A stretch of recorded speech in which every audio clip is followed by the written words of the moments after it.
Hello વિદ્યાર્થી મિત્રો, ચાલો તો આજે આપણે ધોરણ 7માં ધોરણ પાઠ્યપુસ્તકમાં લેસન નંબર 3 ગુપ્ત ખજાનો ભણવાના છે.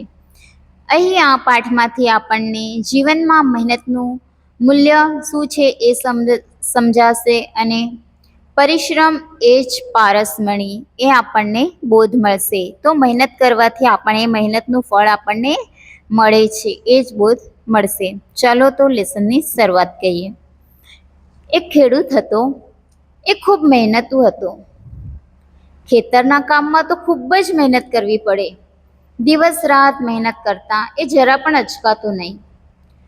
ખેડૂત એવું માનતો હતો કે દરેક માણસે મહેનત કરવી જોઈએ અને મહેનતના ફળ મીઠા હોય છે. આ ખેડૂતને 3 પુત્રો હતા. ત્રણેય પુત્રો એટલા આળસુ હતા કે કામ કરે જ નહીં. એમને કામ કરવું ગમે નહીં. બેઠા રહે, ગામમાં પૂરો દિવસ રખડ્યા કરે, ખેતરના કામ કરવા પણ જાય નહીં. ખેડૂત પિતાને એ પુત્રોની ચિંતા થવા લાગી કે જો આમ ને આમ 3 જુવાન દીકરા આળસુ બનીને પડ્યા રહેશે તો એના ખેતરનું શું થશે? તેઓ કમાશે નહીં તો પોતાના પરિવારનું ભરણ પોષણ કઈ રીતે કરશે? આમ તેને ચિંતા થતી હતી. આમ ને આમ દીકરાઓની ચિંતામાં ખેડૂત માંદો પડ્યો. તબિયત ધીમે ધીમે ખૂબ જ બગડવા લાગી. ખેડૂતને પણ લાગ્યું કે હવે લાંબુ જીવી શકે નહીં. મરતા મરતા પણ તેને દીકરાઓની ચિંતા હતી. મરતા ખેડૂતને એક ઉપાય સૂઝ્યો. તેણે એની પત્નીને નજીક બોલાવી અને કહ્યું, જો આપણા 3 દીકરા છે ખૂબ જ આળસુ છે અને મને નથી લાગતું કે તેઓ ખેતરમાં મારા જેવી મહેનત કરશે. હું 1-2 દિવસથી વધારે જીવી શકું એવું મને લાગતું નથી. પણ મેં તને એક ઉપાય કહું છું, એ ઉપાય તારે કરવાનો રહેશે. ત્યારે એની પત્ની કહે છે, શું ઉપાય છે? ત્યારે કહે કે એક ઉપાય કરી જાઉં છું એટલે દીકરા આપણા ખેતરને ખેડી નાખશે.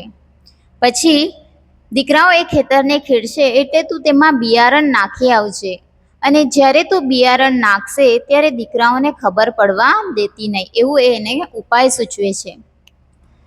હવે ખેડૂત જે છે એ 3 દીકરાઓને નજીક બોલાવે છે અને કહે, મેં આપણા ખેતરમાં થોડા દાગીના દાટી દીધા છે. તમે મારા મૃત્યુ બાદ એ શોધી કાઢજો. હવે મારા જીવનનો ભરોસો નથી. થોડા દિવસ બાદ ખેડૂતનું મૃત્યુ થાય છે. 3 દીકરાઓએ પિતાના મૃત્યુ પછી જમીનમાં દટાયેલા દાગીના શોધી કાઢીને પિતાની ઈચ્છા અનુસાર સરખા ભાગે વહેંચી લેવાનું નક્કી કર્યું. આમ તો 3 દીકરા જે હતા ખેડૂતના એ ખૂબ જ આળસુ હતા અને કંઈ મહેનત કરે તેવા ન હતા. પણ ખેતર ખોદે તો દાગીના મળે એટલે બીજા દિવસે 3 ભાઈઓ સવારે વહેલા ઉઠી જાય છે અને હાથમાં કોદાળી લઈને ખેતર ખેડવા લાગે છે. ખેતરનો ખૂણો ખૂણો ખોદી નાખ્યો.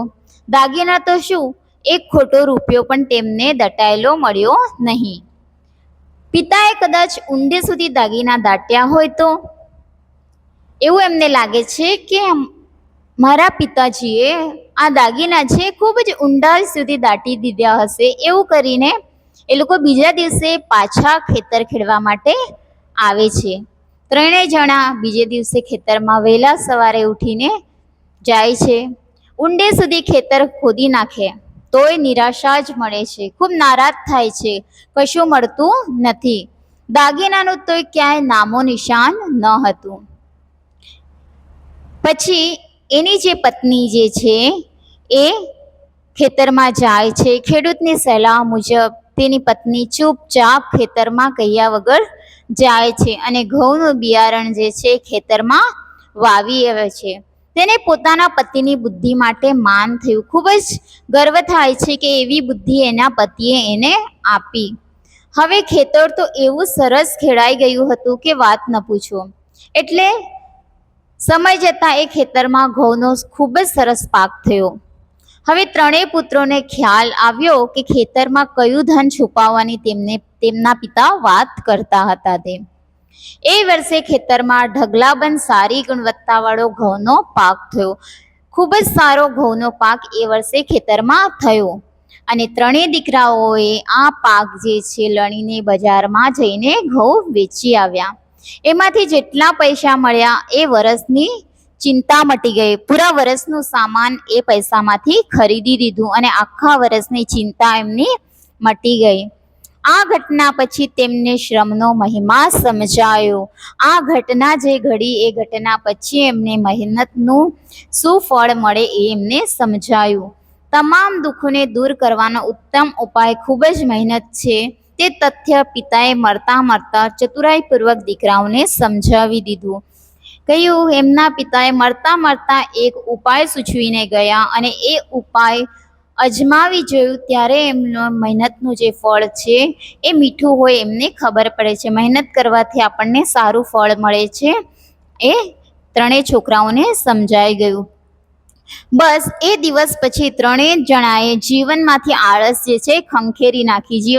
જીવનમાંથી આળસ છે કાઢી નાખી અને ખૂબ જ મહેનત કરવા લાગ્યા અને મહેનત કરીને વધુમાં વધુ પાક મેળવવા લાગ્યા અને પછી એ કુટુંબ જે છે સુખી બની ગયું. તો આ પાઠમાંથી આપણને એ જ બોધ મળે છે કે મહેનતનું ફળ જે છે એ ખૂબ મીઠું છે. મહેનત કરવાથી આપણને બધું મળે છે. એટલે જ કે આપણે મહેનત કરવી જ જોઈએ. શ્રમનું મહત્ત્વ શું છે એ પાઠમાંથી આપણને બોધ મળે છે. Thank you.